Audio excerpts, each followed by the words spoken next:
Hi, I'm in Sylvia's room. So before we started this project, Sylvia did not have a closet in her room.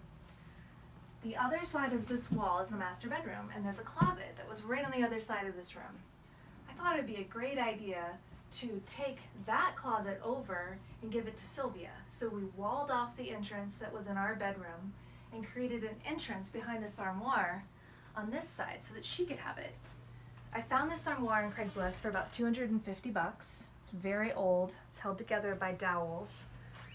Follow me, let me show you what we did. Come on in.